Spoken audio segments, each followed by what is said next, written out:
Good morning, friends. I hope this daily connection finds you well.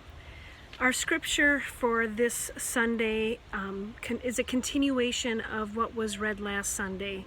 Jesse shared with us words from the Gospel of Matthew that talked about the calling of the 12 and then led into God's mission for Jesus and Jesus's disciples.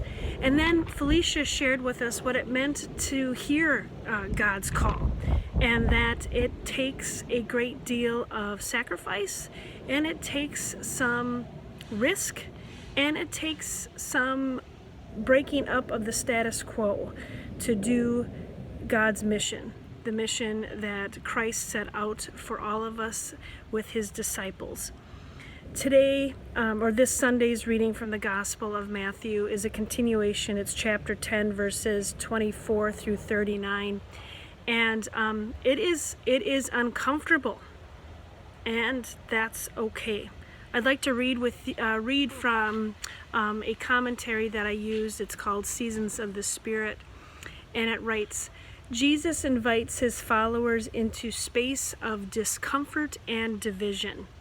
Jesus highlights that to follow him involves sacrifice and a willingness to disrupt the status quo. Secrets will be brought into the open, family conflicts will arise, and lives will be lost. This disruptive space mirrors the trials occurring within Matthew's primarily Jewish audience. The community was struggling with leadership, tradition, and ritual practice issues following the destruction of the temple in 70 CE. Those who were following Jesus presented further complications as they disrupted communal unity through their new beliefs and practices.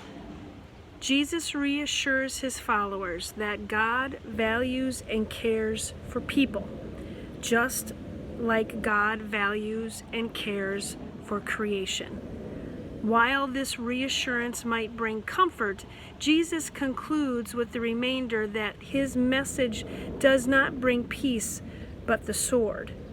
To bring about the reign of God requires radical changes in society, changes that challenge power structures, and followers are called to enact this change and face the consequences that emerge from it. I'm always amazed when the scriptures align with what's going on in our world today.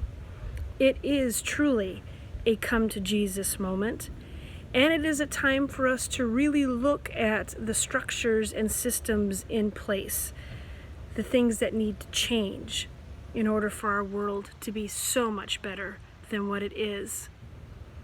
God models for us. The reading continues on, and I'd like to share this with you because I think it shares some really good points, and it's going to be things that I'm going to be mulling over as I do my sermon preparation for this week. God models for us how to stand in solidarity with those on the margins. Solidarity requires that we not only listen for those suffering injustices, but that we act. As followers of Christ, we enter uncomfortable spaces that disrupt our relationships to power and disrupt relationships even with those closest to us. And in doing so, we make God's love and justice more fully present in the world. Jesus is going to make things uncomfortable, and that's okay, because it's done out of love. And we need to sit in the uncomfortable in order for us to see a fully just-filled, peace-filled world that is so possible. I hope God's light and love are with you on this day, and I look forward to being with you in virtual worship on Sunday. God's peace and light be with you on this day and always.